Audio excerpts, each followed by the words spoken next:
श्रीमान बेताल, मेरा उत्तर इस प्रश्न में कि क्या सम्राट विक्रमादित्य का परोपकार व्यर्थ चला गया?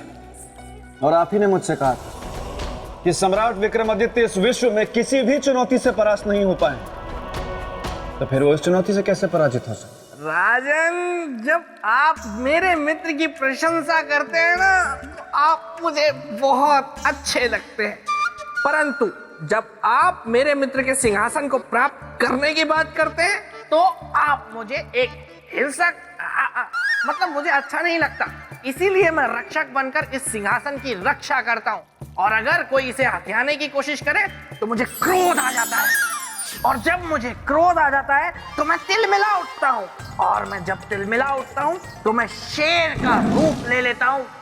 श्रीमान बेताल, मैं तो कहता हूं कि आप सिर्फ शेर का रूप ही धारण नहीं कर लेते, बल्कि आप हृदय से भी बिल्कुल शेर की तरह निडर, शेर की तरह अडिग और शेर की तरह खूंखार भी। लेकिन श्रीमान बेताल, मुझे ऐसा क्यों लगता है कि जब भी सौंदर्य लेखा आती हैं आप कुछ डर से जाते हैं? मतलब वैसे तो आप शेर हैं, लेकिन जब वो आती हैं तो आप चूहे में परिवर्तित हो जाते हैं। कौन कहता है? कौन कहता है ये? वो तो स्त्री है ना, तो उसका सम्मान करता हूँ। स्त्रियों का सम्मान करना चाहिए, इसीलिए मैं भी कर देता हूँ। वरना डरती वो है मुझसे राजन। डरती है बहुत। क्या बात कर रहे हैं? मेरे सामने आते ही उसकी सिट्टी पिट्टी गुम हो जाती है, बाल खड़े हो जाते हैं उसके, त्राहिमाम करके भागती है। मतलब डरती आपसे वो है? सच में? हाँ। क्या बात है श्रीमान बेताल, निसंदेह। मैं तो ये कहूंगा कि आप पुरुष जाति के लिए एक उदाहरण है, बिल्कुल सशक्त उदाहरण। अच्छा श्रीमान बेताल, वैसे तो सौंदर्य लेखा किष्किंधा पर्वत में जाप के ले गई, लेकिन मान लीजिए कि यदि सौंदर्य लेखा इस समय ठीक आपके पीछे हो, तो आप क्या कहेंगे? क्या कहेंगे? मतलब शेर बने रहेंगे या फिर चूहे में परिवर्तित हो जाएंगे? राजन, आप बड़े मजाकिया हैं। पीछे क्या, वो अगर मेरे सामने होती तो सामने सामने बात होती, और अगर वो पीछे भी होती तो मैं पीछे घूमता और कहता। कहिए। क्या कहते? मैं कहता कि सौंदर्य लेखा, मैं तो मजाक कर रहा था। अच्छा। श्रीमान बेताल, अरे श्रीमान बेताल, आप ठीक हैं? वैसे आपको देखकर मुझे इस बात का पूर्ण विश्वास हो गया कि सिर्फ मनुष्य नहीं, बेताल भी स्त्री के वश में ही रहते हैं। वैसे आप अभी ठीक तो हैं? मुझे क्या हुआ है? मैं बिल्कुल ठीक हूँ राजन। ये जो कुछ भी आपने देखा, ये मेरा स्त्री के प्रति सम्मान था। ऐसे में सम्मान करता हूँ स्त्रियों का। खैर आप ये सब छोड़िए, हम हमारी चर्चा को आगे बढ़ाते हैं। तो आप क्या बता रहे थे महारानी के बारे में? मैं ये कह रहा था श्रीमान बेताल, कि सतीत्व स्त्री का एक ऐसा बल है जिसे कोई भी नहीं छल कर सकता, और देवी रागेश्वरी अपने पति से अत्यंत प्रेम करती थी, इसलिए वो कभी भी तक्षक के षड्यंत्र में शामिल नहीं हुई। तो फिर वो क्यों तक्षक का साथ दे रही थी? क्यों अपनी इच्छा से तक्षक से विवाह कर रही थी? क्या कारण था इसका? इसका कारण था सम्मोहन। तक्षक ने उन पर सम्मोहन कर दिया था, इसलिए उनके सोचने समझने की शक्ति क्षीण हो गई।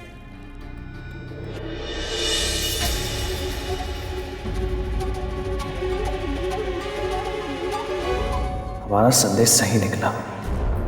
देवी रागेश्वरी पूरी तरह तक्षक की सम्मोहन में है, तभी तो बिना पलक झपकाए पत्थर की बूंद बनी है। अब आप दोनों को फेरों के लिए उठना पड़ेगा। ये 7 फेरे पूरे होते ही आप दोनों पूर्ण रूप से पति पत्नी हो जाएंगे। ये नहीं हो सकता। इससे पहले कि ये 7 फेरे पूरे हो, हमें देवी रागेश्वरी का सम्मोहन तोड़ना होगा।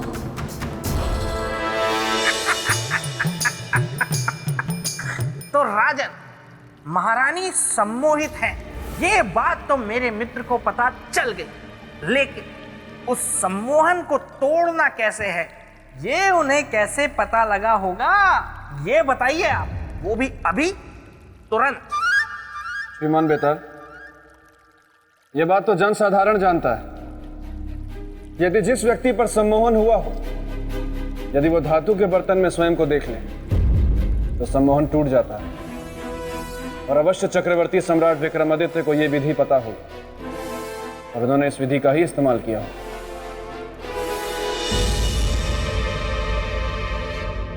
अब आप लोग फेरे लेने के लिए खड़े हो जाइए।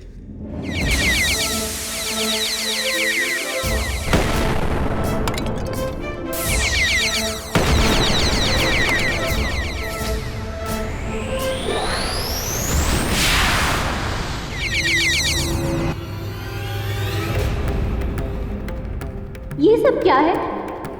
मैं यहाँ कहाँ हूँ? क्या हो रहा है ये सब?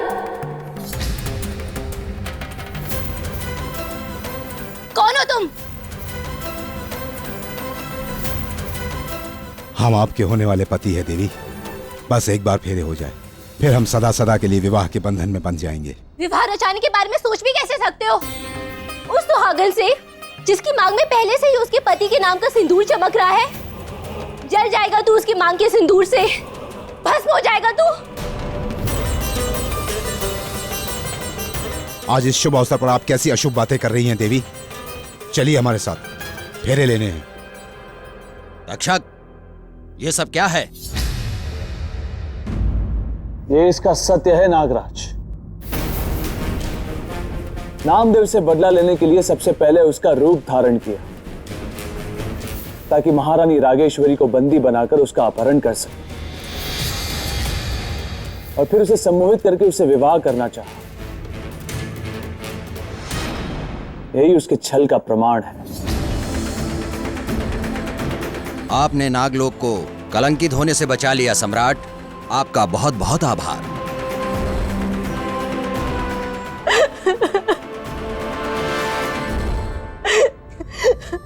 प्रभु, तूने हमारी लाज बचा ली।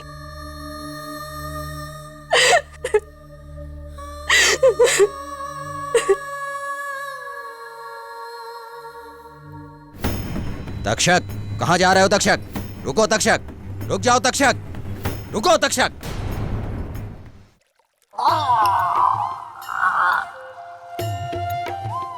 श्रीमान बेताल, ये क्या कर रहे हैं आप? ठीक तो हैं? मैं बिल्कुल ठीक हूँ राजन। मैं तो अपने मित्र सम्राट विक्रमादित्य को नमन कर रहा हूँ। देखा आपने, उन्होंने सिर्फ नामदेव के प्राणों की रक्षा ही नहीं की, बल्कि सती के सतीत्व की भी रक्षा की।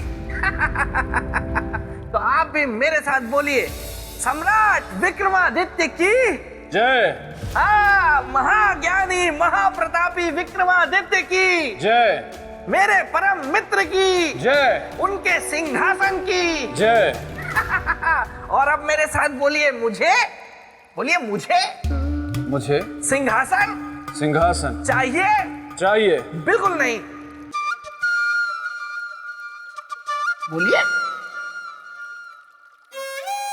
श्रीमान बेताल, आप प्रणाम कर रहे हैं सम्राट विक्रमादित्य को, लेकिन मैं प्रणाम करता हूं आपकी चतुराई को।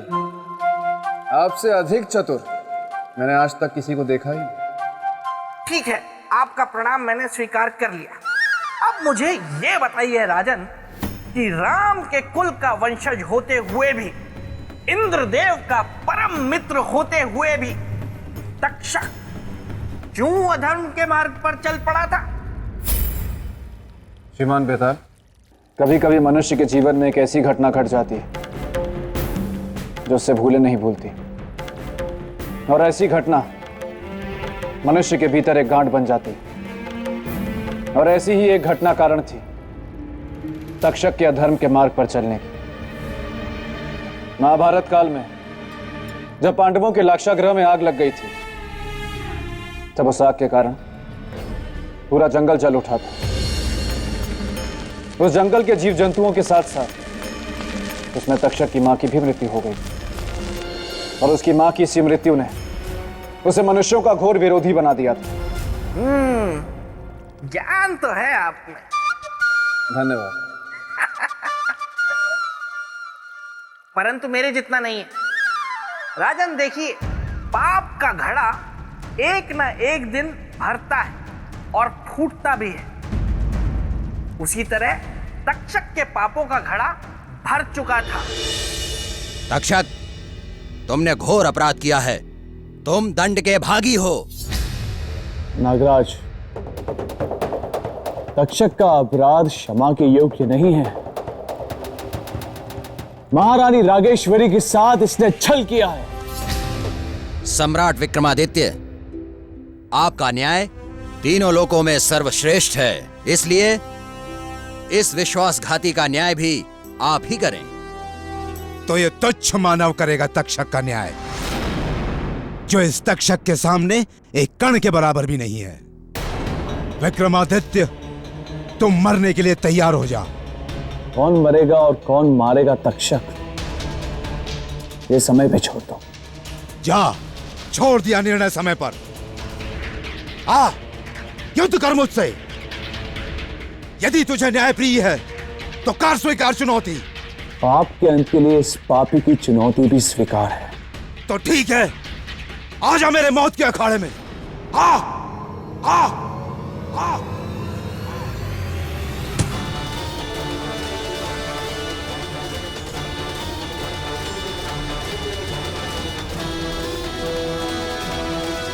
विक्रमादित्य, तूने बहुत बड़ी गलती की है जो मेरी चुनौती को स्वीकार किया है। मेरी चुनौती को स्वीकार करने का मतलब है अपने ही हाथों से अपनी चिता को सजाना। तेरा अंत अब निकट आ चुका है विक्रमादित्य।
अब तू भस्म होगा मेरे विष से।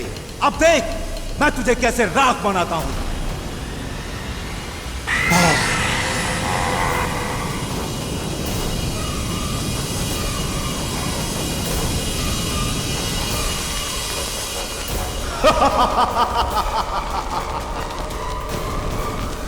तू तक्षक को दंडित करने चला था, उस तक्षक को जो मनुष्यों का साक्षात काल है। विक्रमादित्य के साथ साथ पूरी मनुष्य जाति भी यह सुन ले कि तक्षक को कोई भी दंडित नहीं कर सकता है, कोई भी नहीं और कभी भी नहीं।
अपनी भूल स्वीकार कर लो तक्षक, इसी में तुम्हारी भलाई है।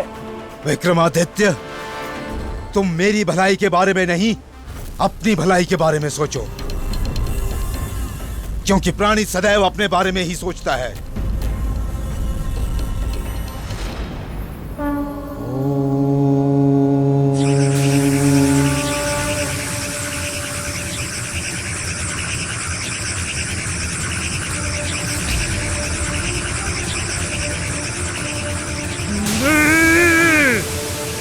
ऐसा नहीं हो सकता। मुझे कोई मानव कभी पराजित नहीं कर सकता। तुम्हारी इस पराजय का मूल कारण तुम्हारा पाप है तक्षक, क्योंकि तुम्हारे पाप का घड़ा भर चुका है। तक्षक, तुमने हमेशा मनुष्यों के साथ छल किया है, उन्हें कष्ट दिया है, इसीलिए तुम्हारा न्याय भी एक मनुष्य ही करेगा।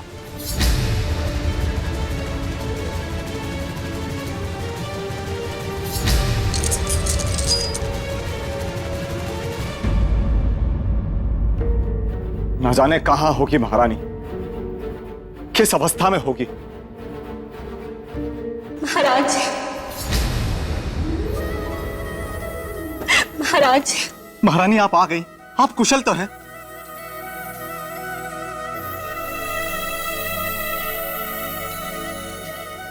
सम्राट, आप शुभ समय पर आए।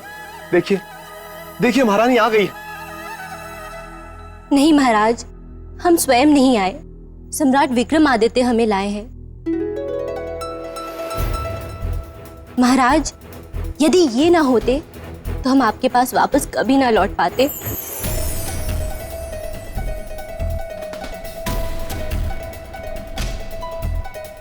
धन्यवाद सम्राट, मैं तो आपके उपकार के सामने बोना हो गया। आपने तो मुझे अपना ऋणी बना दिया। नहीं महाराज, मनुष्य कभी मनुष्य का ऋणी नहीं होता। अगर आपको ऋणी होना है तो उस परमपिता परमात्मा का होना चाहिए जिसने हमसे ये उपकार करवाया, आपके इस धूमिल संसार को हरा भरा बनाने के लिए हमारा सहयोग किया और इस कर्तव्य का पालन करने की शक्ति दी हमें। किंतु ये सब हुआ कैसे? किसने किया ये सब? महाराज, ये सब इसने किया है महाराज। हाँ महाराज।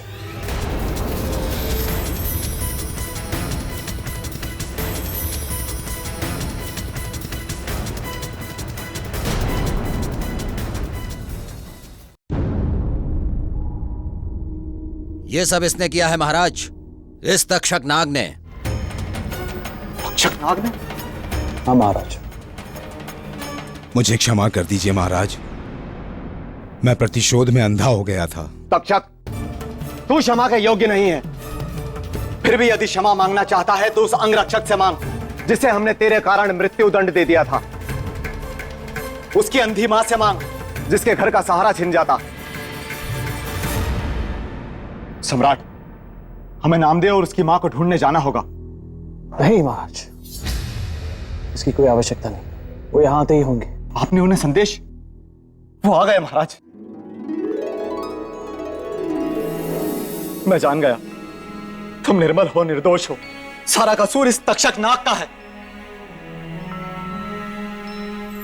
मुझे क्षमा कर दो अंगरक्षक, मैं दोबारा ऐसी गलती कभी नहीं करूंगा। तक्षक, यदि सच में तुम्हारे मन में यह भाव जागा है तो यह प्रायश्चित की निशानी है। तुम नागराज के साथ पुनः नागलोक वापस लौट जाओ और अपने कर्मों का प्रायश्चित करो। धन्यवाद नागराज, हमारी सहायता के लिए बहुत बहुत धन्यवाद। नहीं सम्राट नहीं, ये तो हमारा कर्तव्य है। चलो। नामदेव, एक प्रार्थना है, यदि स्वीकार कर लोगे तो समझूंगा तुमने मुझे प्रायश्चित करने का अवसर दे दिया। आप महाराज आदेश कीजिए। नामदेव, विश्वास पात्रता की कोई कीमत, कोई इनाम नहीं होता, परंतु उपहार स्वरूप हम चाहते हैं तुम अपनी मां के साथ हमारे पास रहो। जो आज्ञा महाराज। सम्राट विक्रमादित्य, मैं आपका हृदय से आभारी हूं। आपने मेरी पत्नी के साथ साथ मुझे भी अन्याय करने से बचा लिया।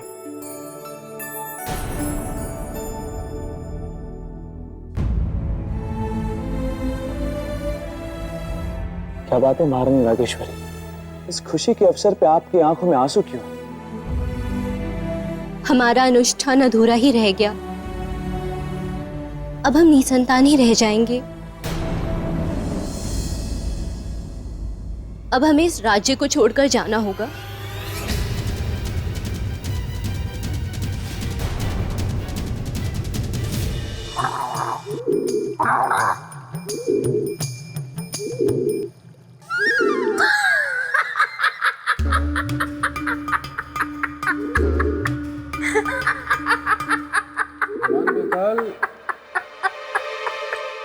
चौंकिए मत राजन, मुझे पशु पक्षियों की, हाँ ठीक है, भाषाएं भी आती है। मैं इनसे बात कर सकता हूँ। वाह श्रीमान बेताल वाह, आपकी महिमा देखकर दिन प्रतिदिन मेरे हृदय में आपका स्थान और ऊंचा होता जा रहा है। आप महान हैं। वो तो मैं हूं ही, लेकिन राजन क्या आप जानना नहीं चाहेंगे कि मैंने इस कबूतर से क्या कहा और फिर इसने मुझसे ऐसा क्या कह दिया कि मुझे इतनी जोर से हंसी आ गई? अवश्य जानना चाहूंगा। तो सुनिए, मैंने इस कबूतर से कहा कि कबूतर जरा मुझे बताओ कि क्या मेरे मित्र के सिंहासन पर राजा भोज बैठने योग्य है कि नहीं? तो पता है इसने क्या कहा? क्या कहा?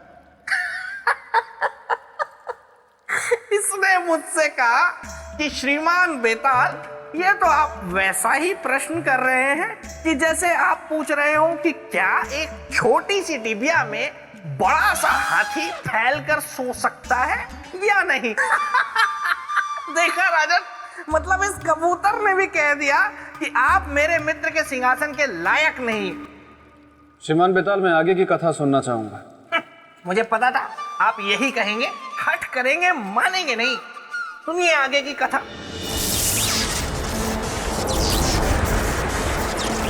हमें क्षमा करना कालदेव, यदि संसार के हित से बंधे नहीं होते तो आपके साथ ऐसा कभी नहीं करते।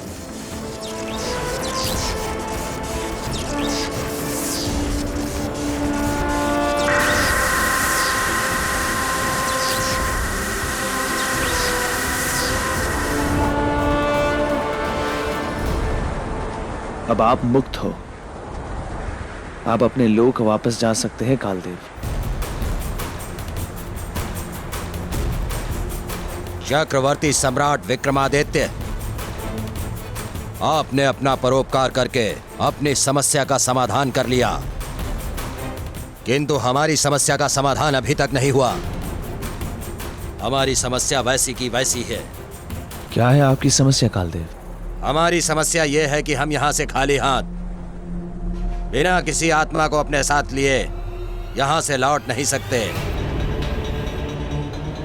आप तो न्यायप्रिय सम्राट विक्रमादित्य हैं ना? अब आप ही हमारा न्याय कीजिए। विधि के विधान के अनुसार किसका जीवन हम साथ लेकर जाएं? कौन है जो अपनी इच्छा से अपने प्राण त्यागेगा और विधि के विधान को पूरा करेगा? हमें किसी का जीवन दीजिए विक्रमादित्य, हमारा आना सार्थक कीजिए। काल मेरे मित्र के सामने खड़ा था और ऐसे अड़ा था क्योंकि चुनौती शक्ति की नहीं थी बल्कि न्याय की थी कि काल के साथ न्याय हो तो कैसे हो, और बिना न्याय हुए वो जाने को तैयार ही नहीं था। और यह अटूट सत्य है, था और रहेगा कि काल एक बार आ गया तो बिना प्राण लिए वापस नहीं लौट सकता। सम्राट, क्या सोचा आपने? क्या है मेरा न्याय? शीघ्र बताओ, क्योंकि जब तक आप न्याय नहीं करेंगे मैं यहां से नहीं जाऊंगा, और जब तक मैं यहां से नहीं जाऊंगा विधि की व्यवस्था और समय का चक्कर रुका रहेगा, और इस व्यवस्था को बाधित करने के उत्तरदायी होंगे आप। हमारे कारण ना तो विधि की व्यवस्था में बाधा आएगी और ना ही समय का चक्र रुकेगा। तो शीघ्र बताइए। आपको केवल एक ही आत्मा चाहिए ना, फिर वो चाहे किसी की भी हो। भेद केवल देह में होता है, आत्मा तो सबकी एक जैसी होती है। आप यमलोक चलने की तैयारी कीजिए कालदेव। किंतु वो जीव कहाँ है जिसकी आत्मा मैं अपने साथ लेकर जाऊंगा? वो जीव आपके सामने खड़ा है कालदेव। क्या आप? हाँ कालदेव, आप हमारे शरीर से हमारी आत्मा को निकाल दीजिए। नहीं नहीं, मैं ये नहीं कर सकता सम्राट। मैं आपके प्राण नहीं ले सकता सम्राट। किंतु क्यों? आपको तो केवल एक आत्मा ही चाहिए ना। आपके प्राण लेने का अर्थ है संपूर्ण पृथ्वी लोक का नष्ट, हाहाकार, अंधकार। आपकी पत्नी, आपकी प्रजा, इन सब का क्या होगा? सब टूट जाएगा, सब बिखर जाएगा। कुछ नहीं टूटेगा और कुछ नहीं बिखरेगा कालदेव। समय के लेप ने बड़े से बड़े घाव को भर दिया है। फिर यह शरीर भी तो मिट्टी का ही बना है। इस शरीर को भी एक न एक दिन मिट्टी में ही तो मिल जाना है। तो फिर ये आज ही क्यों नहीं कालदेव? ठीक है, मुझे न्यायप्रिय, परोपकारी चक्रवर्ती सम्राट विक्रमादित्य का न्याय स्वीकार है।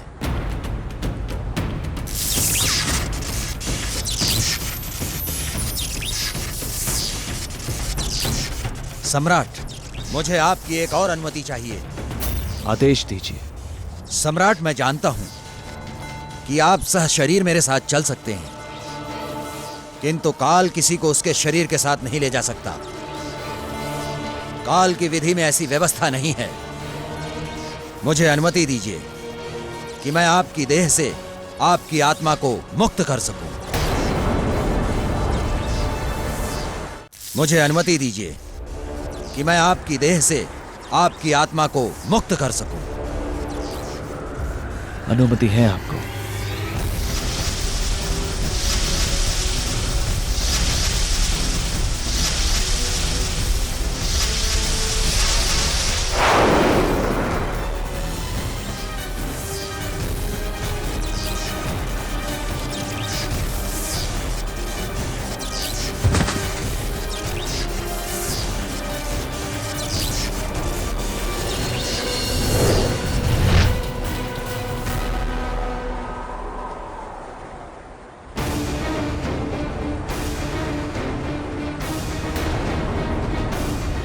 सम्राट विक्रमादित्य, धरती लोक की आपकी यात्रा समाप्त हुई।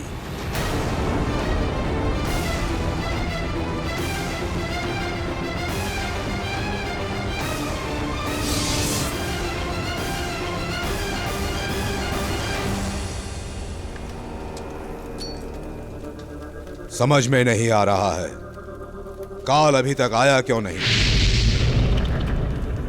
यमराज के चरणों में काल का प्रणाम। कहां थे काल तुम? इतना विलंब क्यों लग गया आने में? जबकि तुम ध्वनि की गति से जाते हो और बिजली की गति से आते हो। महाराज, पृथ्वी लोक में एक सत्य पुरुष ने मुझे रोक लिया था। उसने मुझे बंदी बना लिया। परिणाम स्वरूप जिसको मुझे लाना था उसके स्थान पर किसी और को लाना पड़ा। किसे लेकर आए हो?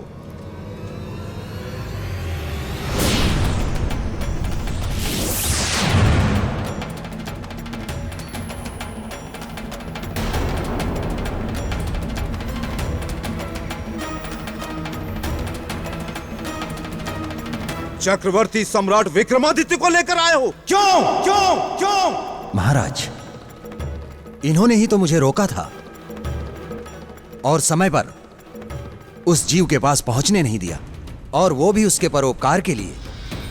इन्होंने मुझे रोककर जीव की रक्षा की है। ऐसी परिस्थिति में मैं क्या करता महाराज? तो ले आया इन्हें।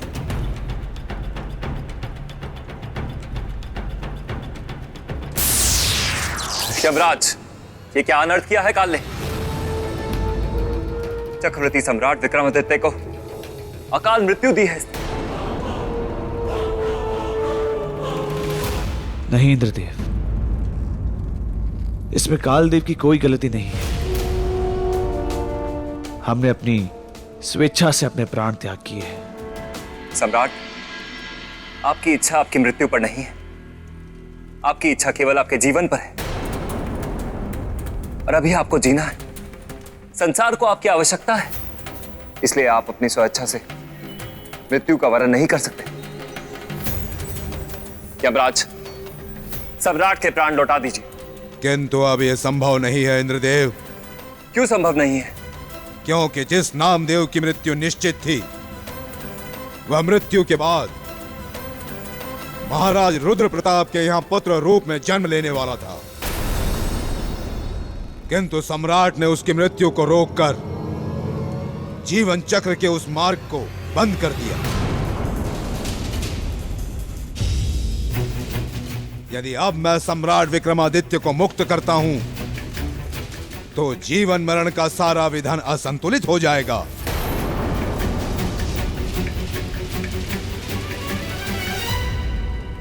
उस भूल, इस असंतुलन को सुधारने का कोई उपाय? एक उपाय है, एक उपाय है। वह क्या? यदि सम्राट विक्रमादित्य राजा रुद्र प्रताप के जीवन में अपने कर्म पुण्य से संतान की व्यवस्था कर दें। यदि सम्राट ने ऐसा किया तो आप इन्हें इनके प्राण लौटा देंगे? अवश्य। ठीक है, तो लौटा दीजिए इन्हें इनके प्राण। बस केवल एक सप्ताह के लिए लौटाऊंगा इनका जीवन। उसी एक सप्ताह में इन्हें राजा रुद्र प्रताप के यहां संतान की व्यवस्था करनी होगी। यमराज,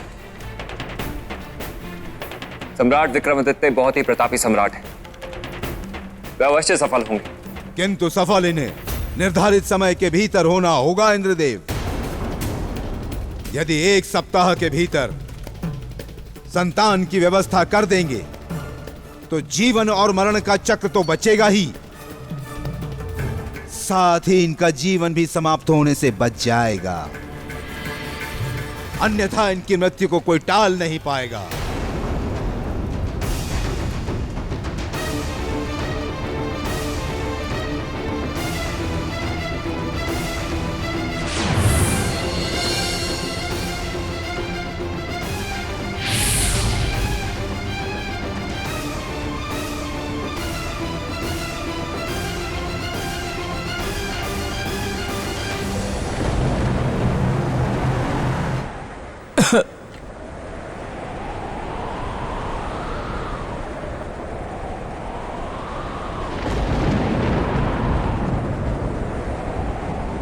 कुछ ऐसा उपाय कीजिए कि जन्म और मृत्यु दोनों की ही व्यवस्था खंडित ना हो।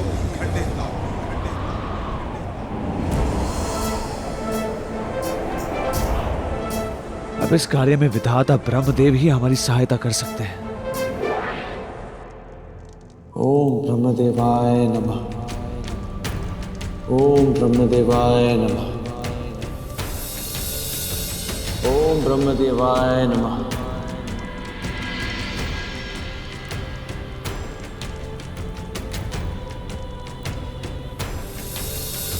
हे परमपिता ब्रह्मदेव, हमें दर्शन दीजिए। हम गंभीर समस्या के दलदल में धंसे हुए हैं, हमारा मार्गदर्शन कीजिए। हमारे सम्मुख उपस्थित होइए।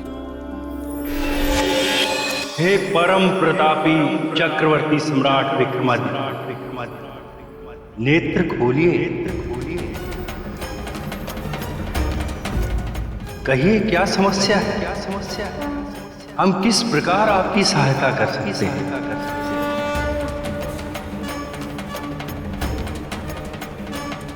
ब्रह्मदेव, हम जिस संकट में घिरे हुए हैं, उस संकट से उभरने का मार्ग बताइए।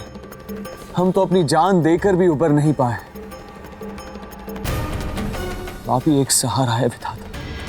बताइए क्या संकट? संकट है नामदेव नामक व्यक्ति की जीवन की रक्षा करके महाराज रुद्र प्रताप और महारानी रागेश्वरी की संतान प्राप्ति का मार्ग बंद कर देना। हम उनके संतान प्राप्ति का मार्ग जानना चाहते हैं ब्रह्मदेव। मार्ग तो है सम्राट, किंतु सरल नहीं है। इसका पथिक अकेला नहीं होता। आप मार्ग बताइए ब्रह्मदेव। मार्ग को सरल बनाना व्यक्ति के हाथों में होता है। वो है संतान दान का मार्ग। यदि कोई अपने भाग्य की संतान उस दंपत्ति को दान कर दे तो उनके यहाँ संतान का जन्म हो सकता। किंतु कोई और क्यों?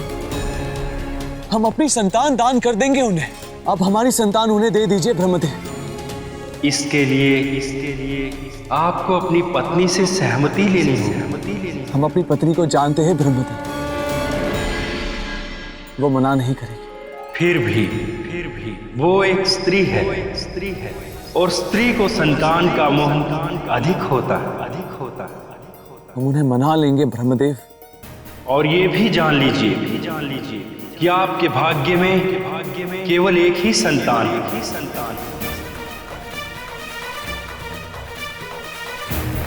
और उसे दान कर देने के बाद ना तो आपकी पत्नी मातृत्व सुख को भोग सकेंगी और ना ही आप अपनी संतान का मुख देख सकते।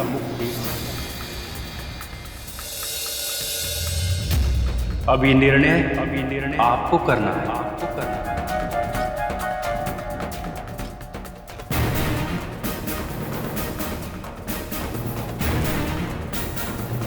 हमने निर्णय ले लिया है ब्रह्मदेव। यदि हमारे परोपकार से किसी का जीवन सुखमय होता है तो हमें वो परोपकार कर देना चाहिए।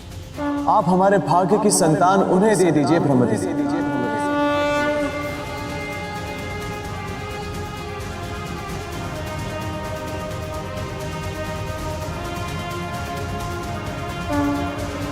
तथास्तु।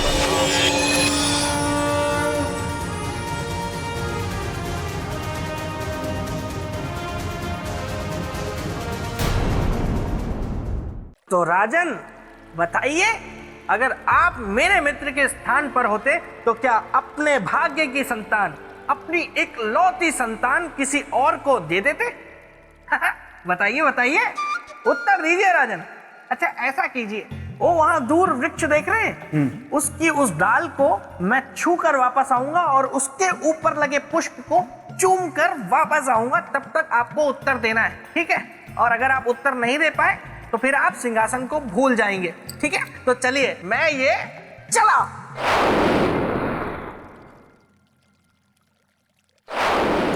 उत्तर दीजिए राजन।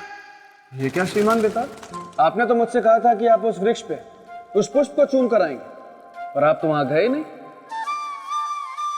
राजन मैंने आपसे कहा था कि मुझ में कई ऐसी शक्तियां हैं जिनका समय आने पर आपको पता चल जाएगा। तो ये भी मेरी एक शक्ति है कि मैं कब वृक्ष तक पहुंचा, कब डाल छुई, कब पुष्प चूमा, कब वापस आ गया, आप कुछ भी नहीं देख पाए, क्योंकि मैं पल भर में कहीं भी जा सकता हूं और पल भर में कहीं से भी आ सकता हूं। नहीं श्रीमान बेताल, जब तक मैं आपको प्रत्यक्ष रूप से उस पुष्प को चूमते हुए नहीं देख लेता तब तक मैं नहीं मानूंगा। आप जाइए उस पुष्प को चूम कर आइए, मैं प्रतीक्षा कर रहा हूं। मुझे पता था राजन कि आप मानेंगे नहीं, हट करेंगे। छोड़िए, खैर जाने दीजिए। आप आगे की कथा सुन लीजिए, क्योंकि आपकी असली परीक्षा अभी बाकी है। और वैसे ही मेरे मित्र विक्रमादित्य की भी असली परीक्षा बाकी थी, क्योंकि अपने निर्णय के बारे में उन्होंने महारानी को अब तक नहीं बताया था।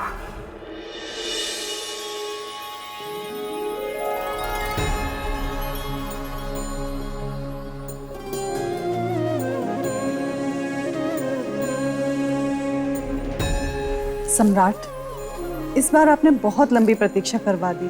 किसकी परीक्षा ले रहे थे? हमारे धैर्य की या फिर उस बैरन प्रतीक्षा की जो बार बार हमारे मन को बुरी आशंकाओं से भर देती थी?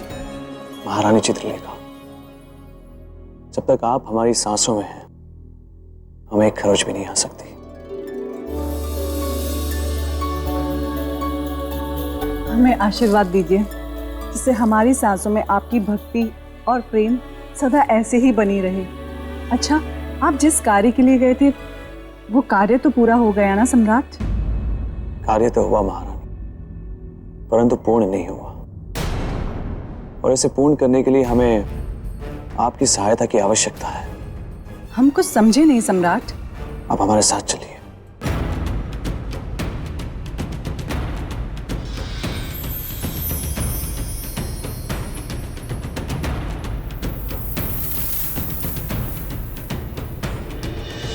सारी समस्या में से केवल एक समस्या अनसुलझी रह गई।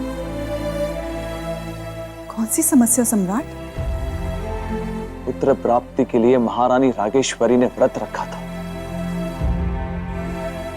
उनका वो व्रत अधूरा रह गया, तो मात्र सुख से वंचित हो गई।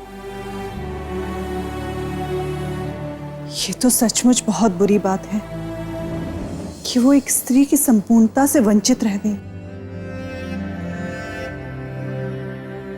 किंतु आप दुखी ना हो सम्राट, क्योंकि संतान का पाना या ना पाना ये तो भाग्य की बात है, और फिर आप किसी के भाग्य को तो नहीं बदल सकते ना सम्राट। सही कह रही हैं आप। हम अकेले नहीं कर सकते, परंतु हम मिलकर एकमत होकर अवश्य कर सकते हैं महाराज। परंतु कैसे सम्राट? यदि हम अपने भाग्य की संतान उन्हें दान कर दें,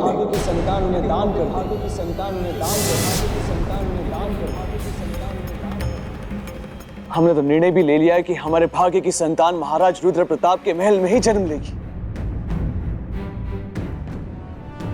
हमने सही निर्णय लिया ना महारानी?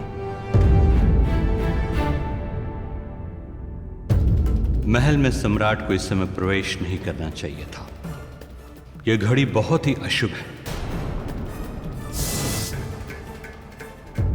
ऐसा नहीं कि हम कठोर हैं और आपकी भावनाओं को समझ नहीं पा रहे। तो फिर आप ही बताइए ना कि हम अपना सौभाग्य कैसे किसी को दान कर दें? इसलिए क्योंकि जीवन का सच्चा सुख परोपकार में, कुल का सम्मानित रथ संतान से नहीं धर्म से आगे बढ़ता है। इसलिए महाराज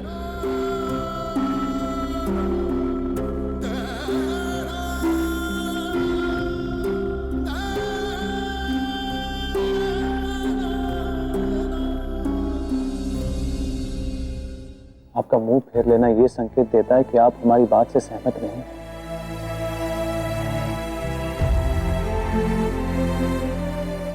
ठीक है, कोई बात नहीं। आप अपना निर्णय लेने के लिए स्वयं स्वतंत्र हैं। हम आप पे कोई दबाव नहीं डालते, परंतु एक विनती है आपसे महारानी। यदि ये विनती संतान दान से संबंधित है तो एक माँ ये विनती सुने बिना उसे ठुकराती है।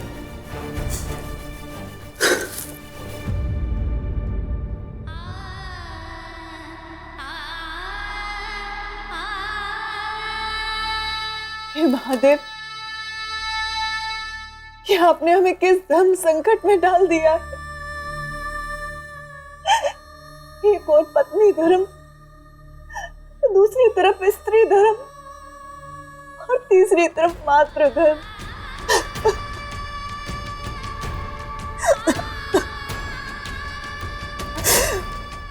यदि पत्नी धर्म को छोड़ते हैं तो पाप के भागी बनते हैं, और यदि स्त्री धर्म को छोड़ते हैं तो बांझपन के कलंक को सहते हैं, और मातृ धर्म को त्यागते हैं तो स्वयं को ही चलते हैं। हे महादेव, ये कैसी विडंबना है? कोई दिशा दिखाइए, हम क्या करें?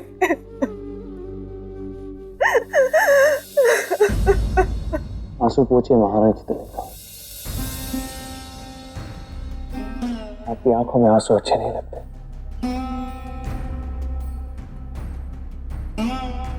फिर सम्राट, अब आप ही बताइए, हम किस ओर जाए, क्या करें? किसी और नहीं, आप वहीं रहे, अपने निर्णय की उसी धुरी पर जिस पर आप हैं। संतान दान करने का संकल्प हमारा है, आप चिंतित ना हो, परंतु निर्णय लेने से पहले हम आपको कुछ दिखाना चाहते हैं। क्या? आपको हमारे साथ चलना होगा।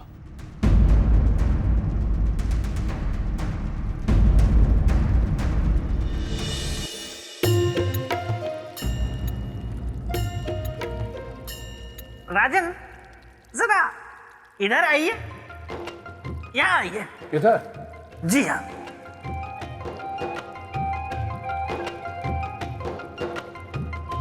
सिंहासन के बीच में खड़े हो जाइए।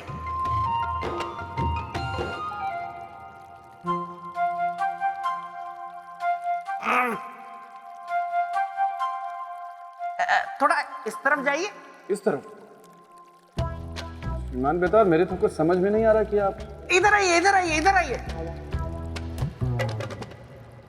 श्रीमान बेताल, ये आप कर क्या रहे हैं? देख रहा हूं कि मेरे मित्र के सिंहासन के नजदीक खड़े होकर आप कैसे दिखाई पड़ते हैं। जच रहा हूं ना? बिल्कुल भी नहीं। राजन, आप जब मेरे मित्र के सिंहासन के समीप खड़े होकर अच्छे नहीं लग रहे, तो इस पर बैठकर कैसे लगेंगे? तो आप मान लीजिए कि ये सिंहासन आप पर और आप इस सिंहासन पर शोभा नहीं देंगे। श्रीमान बेताल, यदि आपका मनोरंजन हो गया हो तो आगे की कथा सुने। मुझे पता था आप नहीं मानेंगे, हठ करेंगे आप। ठीक है, सुनिए आगे की कथा। प्रिय प्रजाजनों, हम जानते हैं कि हमारे बीच से किसी का भी जाना दुखदाई होता है, परंतु भाग्य और विधि के विधान को कोई नहीं बदल सकता।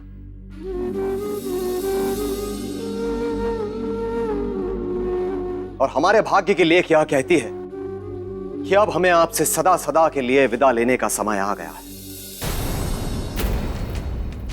हमें आपसे सदा सदा के लिए विदा लेने का समय आ गया है।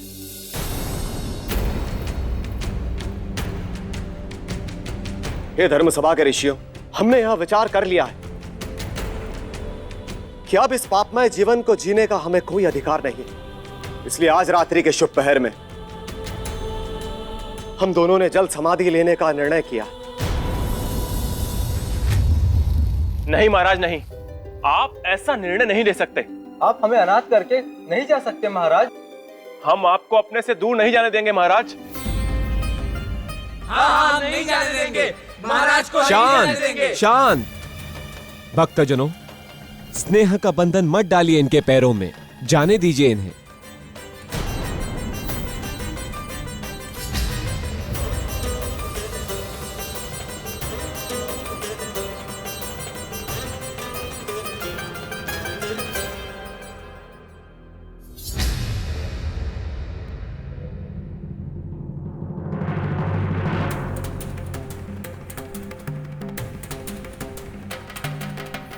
रुकिए महारानी,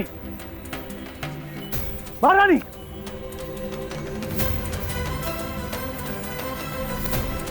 कहां जा रही है? किसी का जीवन बचाने। किसका? राजा रुद्र प्रताप और महारानी रागेश्वरी का। उनका दुख हमसे देखा नहीं गया।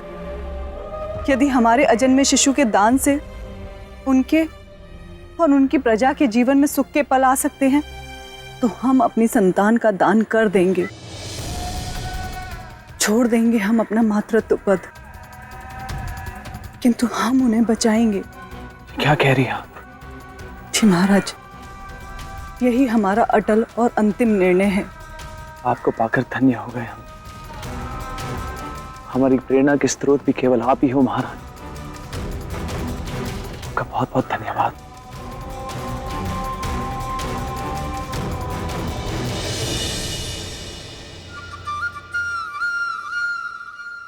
क्या हुआ राजन, किन विचारों में खो गए आप? सोच रहा हूं कि महारानी चित्रलेखा ने कितना बड़ा त्याग किया था। एक पल जिस त्याग का उन्होंने घोर विरोध किया था, तो दूसरे ही पल किसी का दुख देखकर उस त्याग को करने को तुरंत तैयार हो गए। मेरे मित्र सम्राट विक्रमादित्य थे ही इतने सौभाग्यशाली जो उन्हें ऐसी पत्नी मिली थी।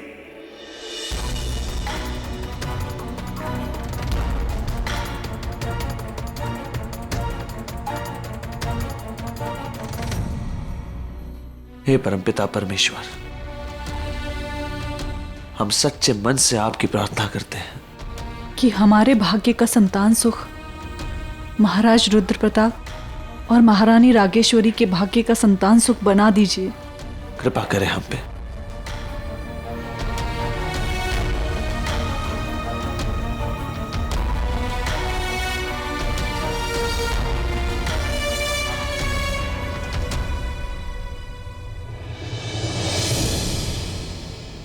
अब हमें आज्ञा दीजिए।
क्यों देवी, क्या हुआ? क्या जीवन के प्रति मोह जाग गया या फिर डूबने से भय लगने लगा? जी महाराज, हमें मोह जाग गया। मैं कुछ समझा नहीं महारानी। महाराज, हमें हमारे गर्भ में जीवन की अनुभूति हुई है। ये कैसे हो सकता है महारानी? ये आपका भ्रम है। नहीं महाराज, एक नारी को अपने गर्भ के जीवन का कभी भ्रम हो ही नहीं सकता। यदि ऐसा है तो इसकी सत्यता अभी प्रमाणित हो जाएगी। चलिए तट पर।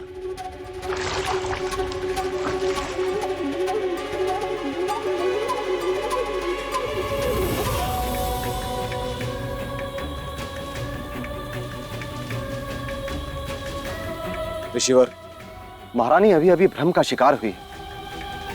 तनिक इनकी नाड़ी तो देखिए।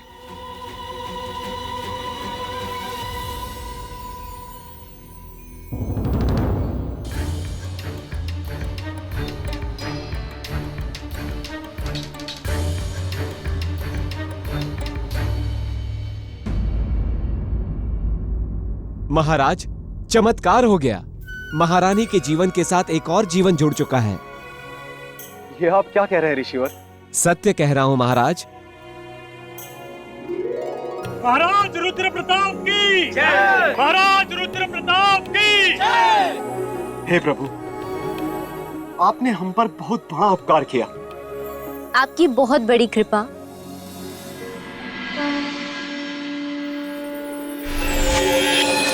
राजन, ये उपकार प्रभु का नहीं अपितु परोपकारी सम्राट विक्रमादित्य का है।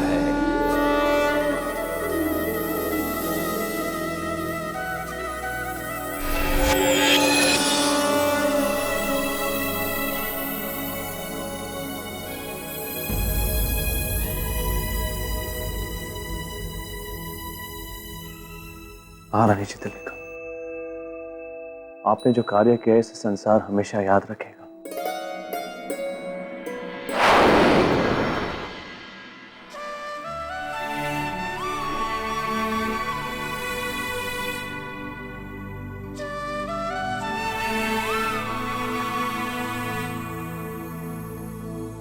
इंद्रदेव, सम्राट, आज आप दोनों ने परोपकार का जो उदाहरण प्रस्तुत किया है वह इस संसार में ध्रुव तारा के समान चमकेगा। ऐसा महान परोपकार ना तो पहले कभी देखा गया है और ना ही भविष्य में कभी देखा जाएगा। सच में सम्राट, इस धरती पर आप धर्म के सच्चे प्रतिनिधि हैं। आज पहली बार काल को किसी के परोपकार ने पराजित किया है। सचमुच आप धन्य हैं। विधि के विधान को व्यवस्थित रखने के लिए जो भूमिका आपने निभाई है, उसके लिए हम सब आपके आभारी हैं। आभार स्वरूप हम आपका लिया हुआ जीवन आपको वापस करते हैं।